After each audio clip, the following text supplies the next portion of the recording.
Imagine being crowned the ruler of a vast empire before you even understand the meaning of power.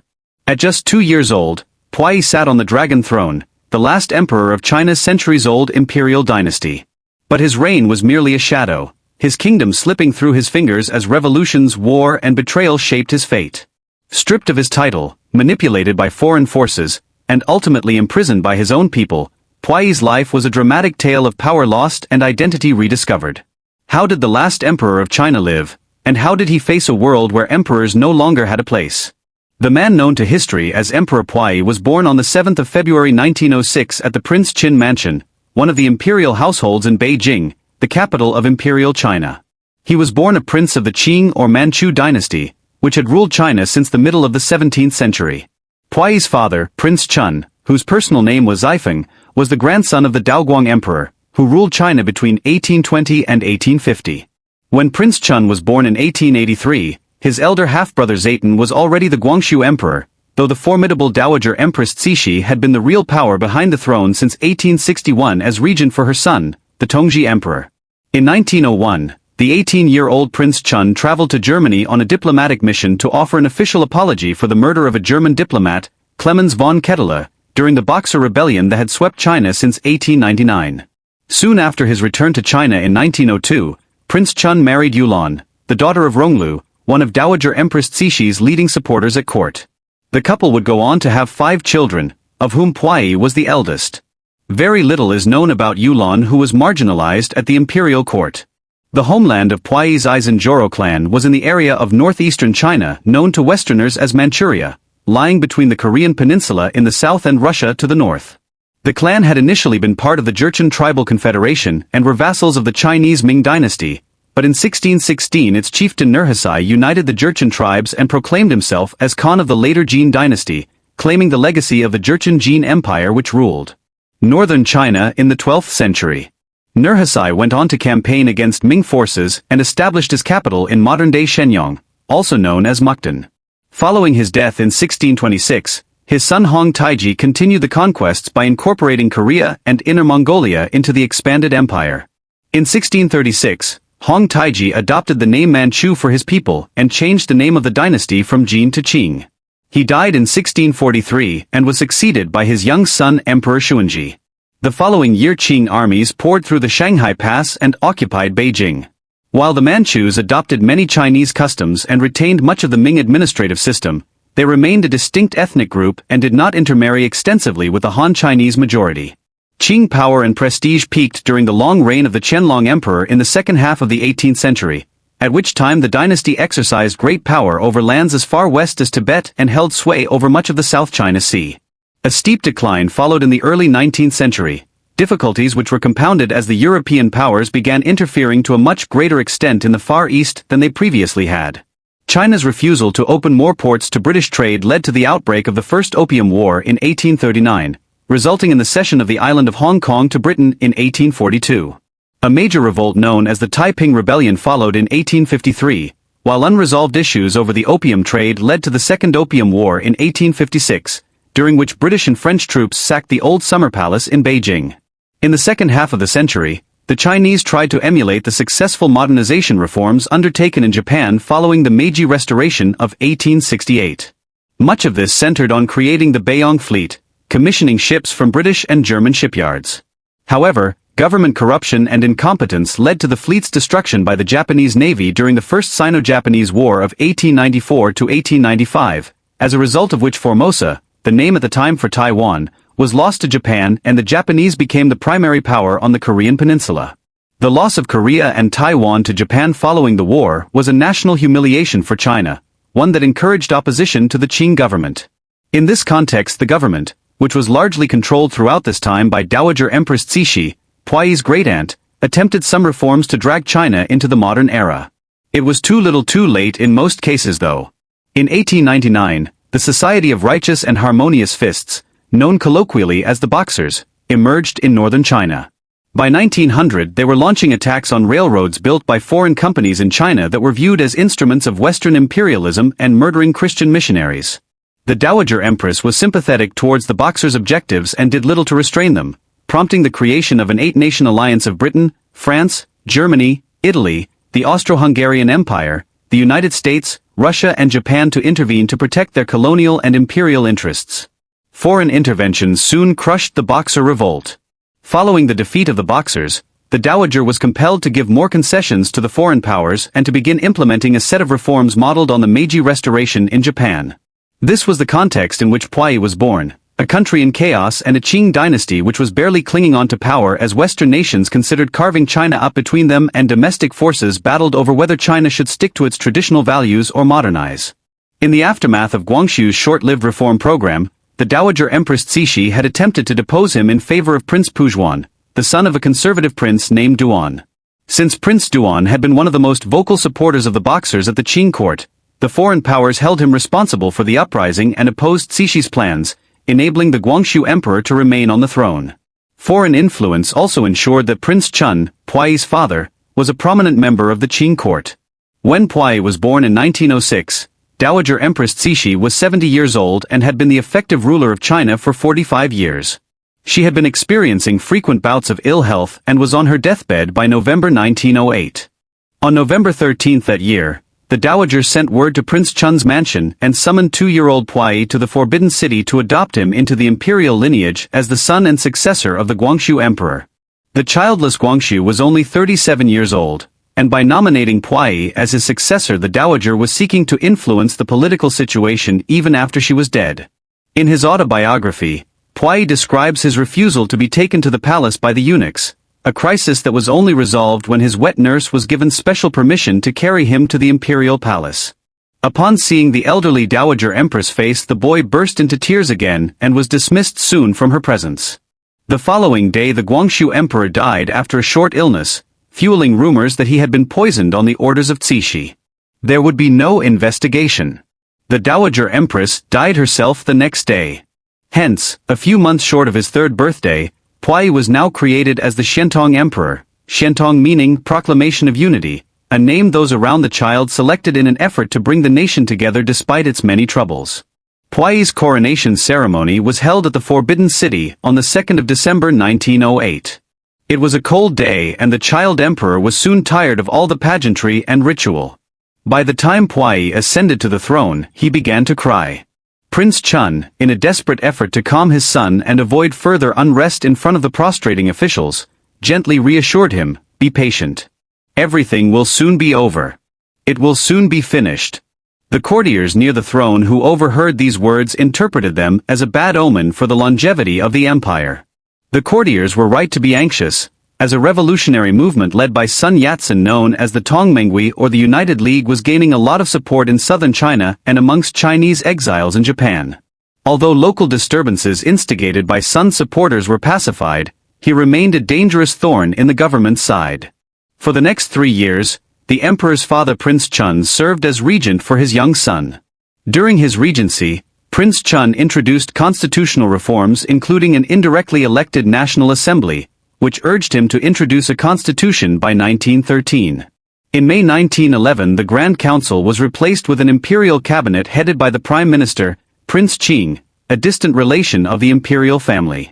These reforms were broadly unsuccessful and on the 10th of October 1911 the Tongmenghui organized an armed uprising in the city of Wuchang on the Yangtze River, one of the 3 cities which subsequently merged into Wuhan. The Wuchang uprising sparked the Xinhai Revolution, as uprisings against the Qing government spread across the empire.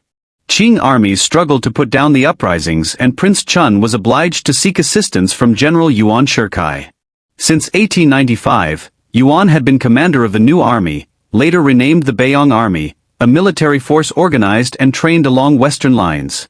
In 1898 he had vowed to support the Guangxu emperor and the reformers in their power struggle against the conservatives, only to betray the emperor's plans to Cixi and allow the conservatives to triumph. From then on, Prince Chun had always considered Yuan a traitor and was only prevented from executing him by Yuan's allies at court. As the Beiyang army was not prepared to follow orders from any other commander, in order to save the dynasty Prince Chun had no other choice but to recall Yuan. Yuan now exerted a high political price and demanded the offices of Prime Minister and Commander-in-Chief in return for his aid. He proceeded to defeat the revolutionaries at Hanyang before ordering his armies to stop and return to Beijing, where he forced Prince Chun to step down from his position as regent in favor of Dowager Empress Longyu, the wife of the late Guangxu Emperor. Puyi later recalled that he had a faint memory of his first and only meeting with Yuan, in the presence of Dowager Empress Longyu. This time it was the two adults who were crying while the emperor, who had just turned 6 years old, no doubt struggled to understand what was happening. The general had presented a memorial to Longyu requesting Puyi's abdication, otherwise the imperial family might well be murdered as the rebellion spread. Secretly Yuan had been negotiating with the revolutionaries and accepted an offer to become president of a new Chinese republic if he could persuade the emperor to abdicate. Dowager Empress Longyu duly proclaimed Puyi's abdication on the 12th of February 1912, and a month later Yuan Shikai replaced Sun Yat-sen as provisional president of the republic. As part of the terms of Puyi's abdication, the new republican government granted him the Articles of Favorable Treatment, enabling him to retain his title of emperor and continue living in the Forbidden City with his court attendants. Puyi would remain in the Forbidden City for the next 12 years, living what he later described as, quote, a most aimless and purposeless life.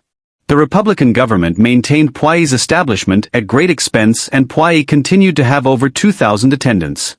Throughout his childhood and adolescence, Puyi had been used to everyone bowing and scraping before him, and when he ran around the palace courtyard as a boy, the court eunuchs were obliged to run after him to keep up. He developed a strong sense of his personal power and authority, and enjoyed giving orders that his retinue would follow slavishly while punishing those who refused. In an effort to determine the extent to which his attendants would follow the instructions of the Son of Heaven, he ordered a eunuch to pick up dirt from the floor and eat it. The eunuch duly obliged, encouraging Puyi to play more practical jokes on his eunuchs by forcing them into humiliating situations. Puyi's tutors reminded him of his ethical responsibilities and to follow the example of the great emperors, but it was only his wet nurse, Wang Jiao, who could stop him from playing such cruel practical jokes. As the adopted son of Emperors Tongji and Guangxu, Puyi considered their surviving consorts as his mothers, though he felt starved of motherly affection as a child and was rarely allowed to see his birth parents. Dowager Empress Longyu was the most prominent of Puyi's adoptive mothers until her death in 1913, when she was succeeded by Dowager Consort Duankong, one of Guangxu's minor consorts. Puyi felt mistreated by Duankong and believed that she was modeling herself on the notorious deceased Cixi. On one occasion in 1921, after Duankong dismissed a doctor, Puyi went to her palace and accused her of being dictatorial and subverting his own authority as emperor. The dowager consort responded by summoning Puyi's biological mother and grandmother to her palace and rebuked them harshly. Puyi reluctantly went to apologize to Duankong, but 2 days after the humiliation, Lady Yulan, his birth mother, took an excess of opium and killed herself. Following this incident, Duankong treated Puyi better in order to avoid him launching an investigation into his mother's death. Isolated in the Forbidden City, Puyi received a traditional education based on the Chinese classics. His chief tutor was Chen Baochen, a scholar and official from Fujian province who had been an opponent of Cixi and languished in obscurity until his appointment as court tutor in 1911. Puyi was interested in Chen's reminiscences of recent history and his commentaries on contemporary Chinese political developments. He often talked of the golden age of the Qing dynasty under the emperors Kangxi and Qianlong in the 18th century, which stood in such stark contrast to Puyi's fate and the state of China in the early 20th century. In March 1919, Puyi began studying English with Reginald Johnston, a Scotsman who had served as a diplomat in China for over 2 decades, during which he adopted many Chinese customs and a keen interest in Chinese philosophy and literature. In addition to teaching him English, Johnston taught the emperor all about English customs and showed him pictures of Allied planes and tanks from the First World War. Puyi became an Anglophile and gave Johnston many honors and gifts which he proudly displayed upon his return to Britain. At Puyi's request, Johnston gave him the English name Henry, which he continued to use throughout his life. Both Chen and Johnston encouraged Puyi in the hope that the Qing Empire might be restored. The marriage of convenience between Yuan Shikai and Sun Yat-sen did not last long, and within months the two parties were once again in conflict. In 1913, Yuan demanded the National Assembly to elect him president on a permanent basis. The Qing loyalists were encouraged when Yuan began to consider the restoration of the monarchy, but when he attempted to do so in December 1915, it was by making himself the Hongxian emperor rather than attempting to restore the old Qing dynasty. Yuan's act provoked a series of rebellions in the provinces, and on the 22nd of March 1916 the republic was restored after just 3 months. Yuan died of illness less than 3 months later. Yuan's death created a vacuum at the center of the Chinese government as his subordinates vied for power at the head of powerful armies. The Manchu loyalists inside the Forbidden City believed that Yuan's abortive restoration of the empire was not a rejection of imperial government, but rather a rejection of Yuan as a usurper, whereas they held firm to the idea that Puyi might yet be restored as rightful emperor now that he was considerably older. One of Yuan's subordinates, Field Marshal Zhang Sun, had remained loyal to Qing traditions and planned to restore the empire after Yuan's death. After an audience with Puyi in June 1917, Zhang Sun led his army into Beijing at the beginning of July and proclaimed the restoration of the dynasty. After consulting with his tutors, Puyi agreed to take up the throne again. Zhang Sun sought military aid from Zhang Zuolin, the military governor of Manchuria, but the message was intercepted on the way and never arrived. Duan Qirui, premier of the Republican government, launched the first air raid in Chinese history by sending a plane to drop 3 small bombs into the Forbidden City. These were designed to intimidate the Qing court rather than cause any significant damage, though an unfortunate eunuch was killed in the process. The following day, Duan's army was marching on the Forbidden City. On the 12th of July the attempted restoration of Puyi was abandoned and he abdicated for a second time. In 1921, the year Puyi turned 15, the dowager consorts began to discuss plans for his marriage. He was presented with photographs of 4 girls and asked to choose one as his wife. His first choice, the 12-year-old Wenxiu, was opposed by dowager consort Duankong, and eventually he was compelled to choose Wanrong, the daughter of a wealthy Manchu aristocrat who was a similar age. As a compromise, Puyi was allowed to take Wenxiu as his secondary consort, polygamy being a staple of the Chinese imperial court. On the 1st of December 1922, Puyi married both Wanrong and Wenxiu in an elaborate ceremony paid for by the Republican government. That evening, Puyi and Wanrong went to the bridal chamber to spend the night together, only for the emperor to abruptly leave the chamber out of panic and return to his quarters, leaving his empress behind. The incident inspired rumors among the eunuchs about the emperor's sexuality. In his memoirs, Reginald Johnston wrote that Puyi and Wanrong often rode their bicycles together, but a eunuch in the empress' household later claimed that Puyi rarely visited his wife at night and was always in a foul mood when he left her quarters in the morning. By the 1920s, Puyi was longing to leave the Forbidden City and study abroad. This was partly motivated by considerations of his personal security, as rival warlords were taking control of the government every few years, and Puyi feared that one day someone might seize power and execute him. At the same time, Puyi had found life in the Forbidden City stifling and was inspired by Reginald Johnston's suggestion that he should go to study at the University of Oxford in England. Whenever Puyi raised the matter with his father and the palace officials, they advised him against it, since it would mean giving up the articles of favorable treatment that had been negotiated years earlier when he abdicated, and the palace staff would face an uncertain fate. In 1921, Johnston told Puyi about the telephone. Upon learning that there was one in his father's mansion, the emperor hoped to have one installed in the Forbidden City. The officials resisted vehemently, but eventually the teenage emperor's wish was granted. Puyi remained fond of practical jokes and often used the telephone directory to ring up celebrities before hanging up without saying a word. By the summer of 1922, Puyi submitted an official request to leave the Forbidden City. When this was turned down, he plotted with his younger brother Puyi to make an escape and raised money by selling scrolls and antiques from the palace. At Johnston's suggestion, Puyi made contact with the Dutch legation, the mission of Dutch diplomats, businesspeople and Christian missionaries in Beijing, whom he believed might facilitate his wish to leave the Forbidden City. The Dutch minister agreed to send a car to the Forbidden City on the 25th of March 1923, but 1 hour before the agreed time Prince Chun placed the palace complex under curfew and confronted his 2 sons and asked about their intended escape. The emperor denied that he had any intention of escaping before summoning the eunuchs in a vain attempt to determine who had leaked the information. As Puyi cursed the eunuchs, Johnston advised him to reorganize the imperial household. Over the next several months Puyi set about doing this, expelling many of the eunuchs and other officials, a process which was facilitated in June 1923 when a fire broke out in the storerooms of the Forbidden City, destroying many priceless treasures. Puyi subsequently blamed this on the eunuchs and used it as a cover for his household reforms. Puyi was soon to be expelled from the Forbidden City as a result of events in the wider country. On the morning of the 5th of November 1924, General Feng Yuxiang rebelled against his superior commander Wu Peifu and occupied Beijing. Feng replaced the palace guard with his own men and cut off the palace's communications before sending an envoy to inform Puyi that he intended to abolish the Articles of Favorable Treatment. A few hours later, Puyi and his wives were taken by car to Prince Chun's mansion. Upon arrival, Puyi informed the soldiers that he intended to live life as an ordinary citizen and that he had considered the imperial palace a prison. Despite promises from the government that they would keep him safe, Puyi and some of his senior advisors decided to seek refuge at one of the foreign legations. While Puyi was waiting for Johnston to negotiate terms at the British legation, Chen Baochen and Zheng Xiaoshu advised him to seek help at the Japanese legation in the city instead. Puyi was well received by the Japanese officials, who reunited him with his two wives and members of his household staff. After expressing a desire to go to study in Japan, he received approval from the legation authorities. In February 1925, he left the capital and moved into a house in the Japanese concession in the port city of Tianjin. In all of this, it must be borne in mind that Japan was beginning to engage in a more aggressive approach towards China at this time, and the government in Tokyo would have viewed having hold of the last Qing emperor as a tool that they might subsequently use as part of their imperial policies.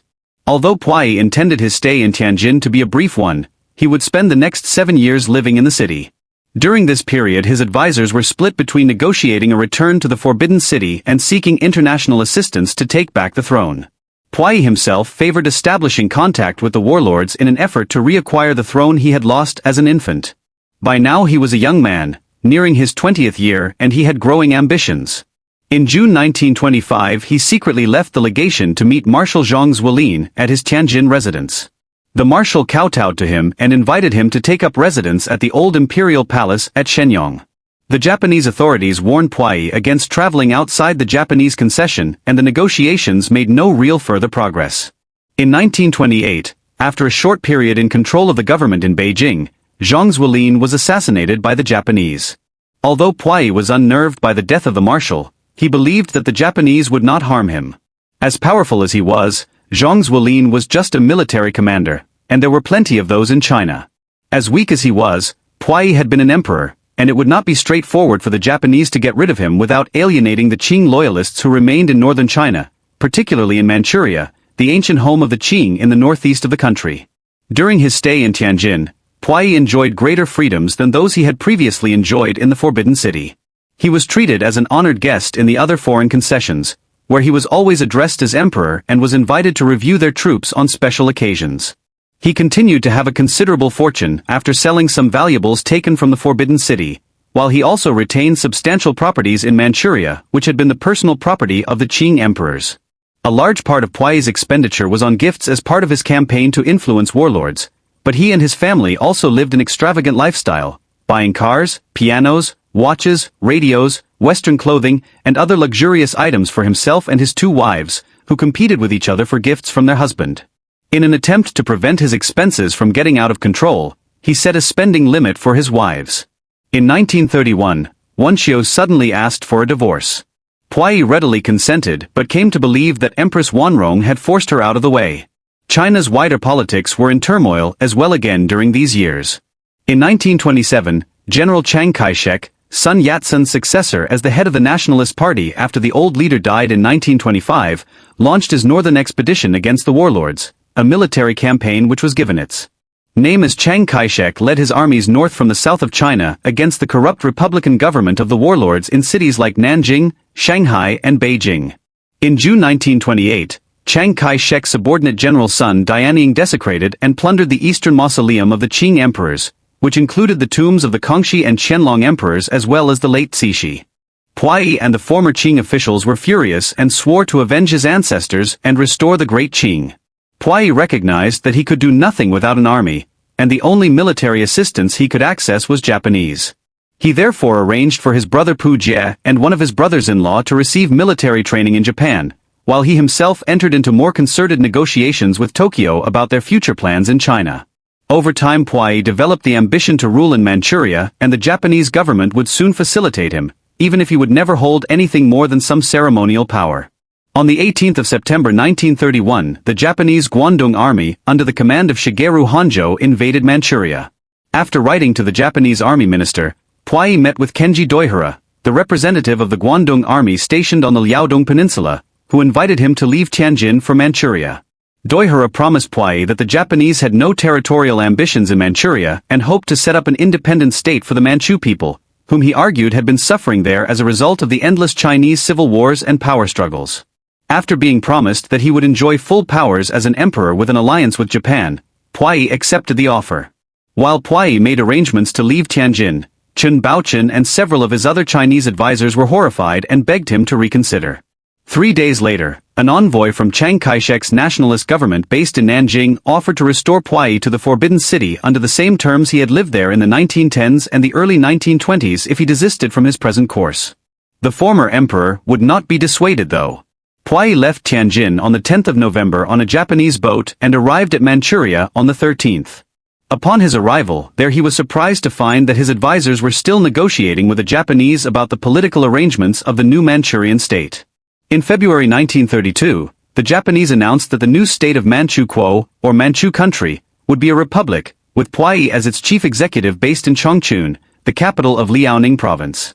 Puyi was outraged at this breaking of the terms he had agreed earlier with the Japanese, but he was convinced to accept these arrangements after being reassured that they would only be in place for a transitional period until the establishment of an imperial government. On the 8th of March Puyi arrived at Chongqing to assume his new office in the presence of the Japanese General Honjo and a group of Manchurian princes. He proceeded to appoint his Prime Minister Zhang Xiaoshu, the official who had attempted to reform his household at the Forbidden City and who had been one of the loudest voices calling for Puyi to seek the support of the Japanese. Although Puyi regarded the office of chief executive as a stepping stone to the restoration of the great Qing Empire, he soon discovered that his wide-ranging powers as chief executive only existed on paper. All political decisions were instead made by Japanese deputy ministers who answered to the Guangdong army. In August 1932, when Zhang Xiaoshu presented to Puyi an agreement with Japan in which the Japanese would effectively have control of the Manchurian economy, Puyi recognized that this was already reality and signed the document.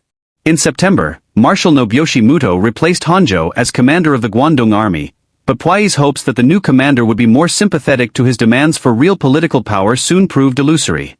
The Japanese invasion of Manchuria had provoked an international outcry and the League of Nations sent a commission of inquiry chaired by Lord Victor Bulwer-Lytton to investigate the matter. In May 1932, Puyi met with the inquiry and was asked about the circumstances of his appointment as chief executive of Manchukuo. In his autobiography, first published in 1964, Puyi claimed that he briefly considered telling the truth and requesting asylum in Britain, but the presence of Guangdong army officers compelled him to tell the commission what he had been instructed by the Japanese. Puyi and his advisors were encouraged when the Lytton Commission published its report in October condemning Japanese aggression and recommending Manchuria be placed under international control. However, the League of Nations was unable to enforce its recommendations. Japan withdrew from the League in March 1933 and continued to extend its authority in northern China. Chiang Kai-shek's government in China, which was more interested in fighting the Chinese Communist Party than in confronting Japan, offered little resistance in response. Later that year, Puyi sent a trusted Japanese police officer to negotiate directly with the Japanese government in Tokyo, and in October 1933 he was informed that Japan was prepared to allow him to become an emperor. An elated Puyi sent for a set of yellow dragon robes to be brought from Beijing for the coronation, only to be informed by the Japanese that he could not wear the outfit of the emperor of the Great Qing as emperor of Manchukuo. The Japanese were unwilling to allow this as it might open the possibility that Puyi would try to claim the imperial title of China years later when they had invaded the rest of China, something which was being planned for in Tokyo already. In the end, a compromise was reached and Puyi was allowed to wear his dragon robes during a ritual before the main coronation ceremony. He would then change into a military uniform for the coronation ceremony itself. At the age of 27, he was now an emperor for the third time in his life.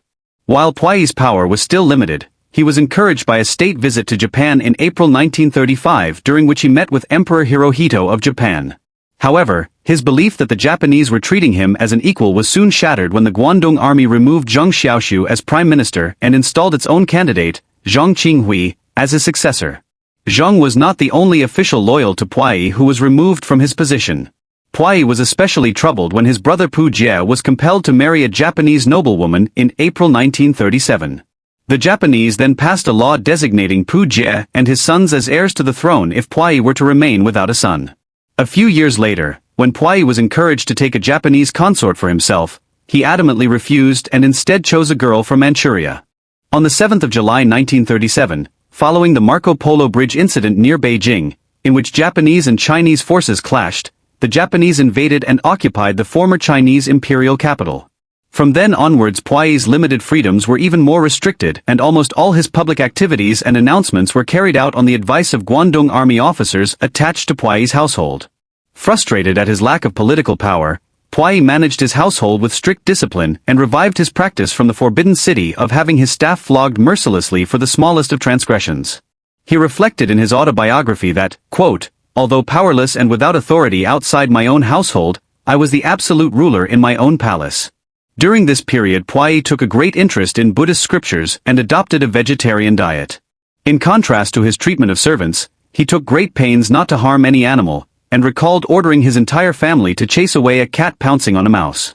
The Japanese army had achieved lightning successes in 1937, capturing Shanghai in November and Nanjing in December, forcing Chiang Kai-shek's government to relocate to Chongqing in southwest China, which was established as the capital of the Alliance of Convenience, which now was entered into by the Chinese nationalists and communists. By 1939, Japan's initial momentum had been blunted by extended supply lines and counteroffensives by the nationalists and communists. With its armies bogged down in China, the Japanese army launched an offensive against British and Dutch colonies in Southeast Asia in 1941 in search of badly needed oil to keep their war machine running. The simultaneous attack on the American naval base at Pearl Harbor in Hawaii on the 7th of December 1941 brought the United States into the Second World War. American military aid to the Chinese government further undermined Japanese prospects in China, and Japanese efforts to launch new offensives in the South were mostly unsuccessful. Following the end of the Second World War in Europe with the occupation of Berlin by Allied forces in May 1945, the Soviet Union could turn its attention eastwards and declare war on Japan to aid its American ally. As the Russians invaded Manchuria, Puyi and his staff fled from Chongqing. Following Japan's unconditional surrender on the 15th of August in the war, following the atomic bombings of Hiroshima and Nagasaki days earlier by the United States, the Japanese occupation forces intended to take Puyi to Tokyo. The day after the surrender, the former emperor and a small number of family members and attendants arrived at Shenyang awaiting the transfer to Japan. There was no space for Puyi's wife, Empress Wanrong, and she was later captured by the Chinese and died in prison in 1946. While Puyi was awaiting the plane to take him to Tokyo, the Soviets took control of the airfield. The following day, he was placed on a Soviet plane bound for the Siberian town of Chita, where he stayed for a few months before being transferred to Khabarovsk close to the Chinese border. Although his attendants no longer dared to address him as emperor, Puyi was generally well treated as a Soviet prisoner. He had entertained notions that since the Soviet Union had been allied to Great Britain and the United States during the Second World War, he might be allowed a comfortable exile in Britain or America.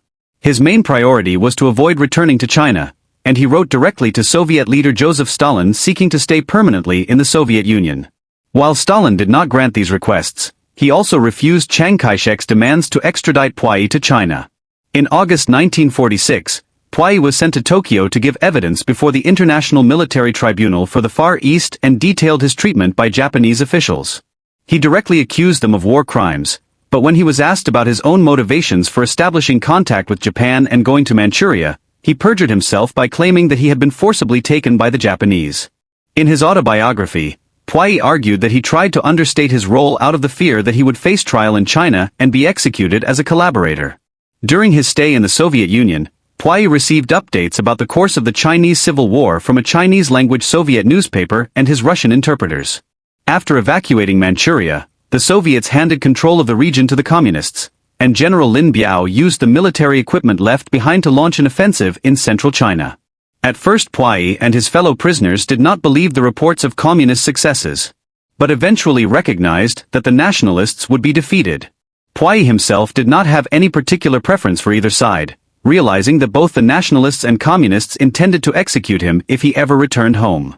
On the 1st of October 1949, Mao Zedong, leader of the Chinese Communist Party, proclaimed the founding of the People's Republic of China at the Gate of Heavenly Peace in front of the Forbidden City in Beijing. Following negotiations between Mao and Stalin, and much to Puyi's dismay, a deal was soon brokered for the last emperor to be sent back to China. Puyi boarded a Russian train to that effect on the 31st of July 1950. Reaching the border the next day, he was transferred to a Chinese train, still convinced that he was being led to his death. The following morning, as the train stopped at Chongqing, Puyi believed that his former capital would serve as the site of his public execution, only for the train to continue on its journey. When Puyi and his fellow Manchu Kuo prisoners left the train at Shenyang, the city where Hong Taiji had proclaimed the Great Qing Empire more than 3 centuries earlier, his fears that he would soon meet his death were reinforced when an officer read a list of names from a piece of paper and took them away by car. Puyi relaxed slightly when informed that he and the other prisoners on the list were to be taken to the nearby city of Fushun to rest. Puyi's spirits dropped upon arrival at his new residence, a military prison officially known as the Fushun War Criminals Management Center, a facility that also held Japanese and Chinese nationalist prisoners. He was pleased to share his cell with family members, including his brother and father-in-law.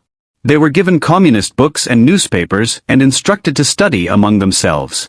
Their hopes were encouraged when they read an article in a newspaper that suggested that the Manchu Kuo prisoners were being sent to study because the communist government had a shortage of talent and hoped to employ them. For propaganda reasons, the communist authorities had decided to pursue a program of reform and re-education for the detainees at Fushun. If the last Qing emperor could be converted to agree with communist principles, Mao and his associates believed, so could anyone else in China, or at least this is the message which they wished to present to the Chinese people. Not long afterwards, Puyi was moved into another cell and separated from his family. He had spent his whole life having people attend to him and struggled to dress himself, brush his teeth, and serve his own food. When the director of the facility reprimanded him for failing to take care of his appearance, Puyi felt humiliated. In October 1950, the detainees of the Fushun prison were moved to Harbin following developments in the Korean War that had broken out between communist North Korea and a Western-backed South Korea.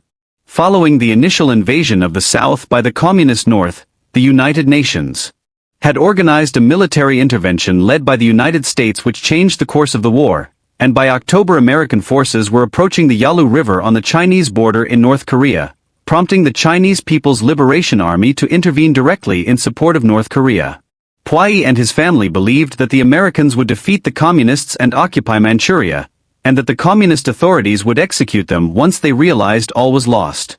With this mindset, Puyi refused to believe reports that Chinese and North Korean armies had driven the Americans back and captured the South Korean capital of Seoul in January 1951. Though the South recaptured Seoul a few months later, the war front soon stabilized and peace talks began, enabling Puyi to feel more secure. While at Harbin, the re-education program designed to reform Puyi and his fellow prisoners into model communist citizens gathered pace. Puyi was encouraged to write memoirs about his life and consider how he had lived. In an effort to demonstrate his desire to reform himself, Puyi took a set of Emperor Qianlong's seals from the 18th century which he had hidden in his bag after carrying them with him for many years and presented them to the authorities as a gift to the Chinese government. The scheme backfired, since this aroused suspicions that Puyi had other hidden treasures with him, ones which he hoped to sell one day to finance a comfortable life in exile. After much hesitation, Puyi admitted that he and his followers had possession of over 400 items of jewelry and other valuable items and apologized for keeping them secret from the prison authorities. While Puyi was praised by his jailers and his fellow cellmates for owning up to the possession of the treasures, he soon came under further pressure about his complicity in the crimes committed by the Japanese during the war. While the prisoners were primarily instructed to write about the role of the Japanese in Manchuria, some of the inmates also chose to write about Puyi and other Chinese collaborators. Puyi was subjected to intense questioning about the atrocities he had witnessed and asked why he did not protest to the Japanese. When he expressed remorse about his crimes and mistakes, he was encouraged to be more specific. He then proceeded to set out in detail his contacts with the Japanese while in Tianjin. As the years went on, Puyi was increasingly subjected to humiliation by men who had previously exalted him as an emperor. In 1953, the prisoners began to spend 4 hours every day making cardboard boxes for pencils for a pencil factory in Harbin. Utterly unaccustomed to any form of manual labor, Puyi was by far the slowest of the group and often made mistakes which were remarked on. When the prisoners decided that they would form a production line to speed up the process, with each person carrying out a specific task, Puyi struggled to keep up with the others and soon a stack of unfinished pencil boxes was piling up awaiting his attention. The sustained mockery from one particular inmate caused Puyi to fall ill and confined him to bed for 2 weeks, during which he recalled his childhood and cursed Cixi's decision to make him emperor so many years earlier when he was just an infant. After his recovery, he told the director that his incompetence was down to his upbringing within the palace, and at the next group self-criticism session he shouted a series of denunciations at the imperial system until he was hoarse. In March 1954, the re-education center was moved back to Fushun, where Puyi remained for the next 5 years. New investigators came to collect evidence about the extent of Manchu collaboration with Japan, and Puyi was repeatedly denounced by family members both vocally and in writing. One of the denunciations referred to a note Puyi had written back in the late summer of 1945 to the Japanese calling on them to resist Soviet invasion to the last man, while others contrasted his sadistic beatings of his servants with his claims that he was a Buddhist and had never hurt a fly. After being presented with these comments, Puyi realized that there was nobody left who was prepared to treat him with the respect due to an emperor. When he defended himself by arguing he had acted under duress from the Japanese, he was presented with many examples of Manchurians who had bravely resisted Japanese interrogation and torture and survived the ordeal. In 1956, the officials at Fushun decided it was time for the inmates to observe the economic developments taking place in the new socialist China. Although Puyi and some others were afraid that the locals might recognize them and cause them harm, these visits usually occurred without incident. Puyi expanded his contact with the outside world when an uncle was allowed to pay him a visit to tell him of the fate of the imperial Aisanjoro clan. Under Chiang's nationalists, many Manchus were discriminated against and adopted Han Chinese surnames, but after the communists came to power many of them felt they could acknowledge their true ethnic identity. The communist government had also appointed several of Puyi's relatives to various political and cultural bodies. The knowledge that many of his family members were not only alive but doing well brought Puyi to tears. Every Chinese New Year, the detainees of the Fushun Center put on plays on subjects designed to reinforce the communist worldview. Puyi had only helped with stage decorations before, but in 1957 he performed in a short play about the Suez Crisis in Egypt. In 1958, the Re-Education Center began organizing the detainees into labor groups, and Puyi was placed into the medical group with 4 others. Although he initially struggled to carry out his tasks, he was supported by the doctors at the center's clinic and gained new confidence in his abilities. In September 1959, ahead of the 10th anniversary of the founding of the People's Republic of China, Chairman Mao issued a special pardon for reformed war criminals and counter-revolutionaries. This news encouraged the detainees to be more diligent in their ideological studies in an effort to be the first ones to be released. The communist authorities decided that Puyi had genuinely been reformed and was committed to the new government. Thus, on the 4th of December 1959, after 9 years in captivity in China, Puyi received his pardon. He arrived at his native Beijing 5 days later, where he was received by family members he had not seen for decades. As he walked around Beijing to start his new life in his mid-50s, the last emperor of China felt as though he was liberated for the first time in his life. There were still many things he had to learn about the world around him. On his first visit to a barber shop, he was fascinated by a hairdryer and asked the barber whether it was used before or after the haircut. As he waited for a bus, he courteously allowed a woman to board ahead of him without being aware that she was the female conductor, who promptly closed the doors behind her, leaving him at the bus stop. While on a tour of the Forbidden City organized for the pardoned criminals, Puyi served as special tour guide and was surprised to see the palace buildings in a better state of repair than they had been when he was a child and the master of the complex. In March 1960, Puyi spent a year working part-time at the Beijing Botanical Garden. The following March, he was given a job to organize historical materials concerning the late Qing dynasty and the warlord era. All of this suited the propaganda purposes of the regime. In 1962, Puyi was chosen as the representative of the Manchu people at the Chinese People's Political Consultative Conference, an advisory body to the government that included representatives from outside the Communist Party. The same year, he married Li Shuxian, a 38-year-old nurse. Puyi began giving regular press conferences praising the communist government. During his spare time, he worked on his autobiography along with Li Wenda, an editor at the government's People's Publishing Bureau, who made sure that its contents were in line with the communist government's message. The book was finally published in 1964 and subsequently translated into several foreign languages, selling well owing to interest in the strange life of China's last emperor. It would eventually be adapted into the 1987 film, The Last Emperor, directed by Bernardo Bertolucci, which won several Oscar awards including Best Picture and Best Director. Puyi's health soon began to decline, and he found himself regularly in hospital receiving treatment for cancer. During the Cultural Revolution in 1966, the last emperor was a prime target for the Red Guards who were rampaging throughout the country seeking to destroy everything that represented old China. From his hospital bed, Puyi was saved from the worst depredations by the intervention of Premier Zhou Enlai, who instructed hospital staff to treat him well and to prevent the Red Guards from gaining access to his room. He would not live much longer anyway though.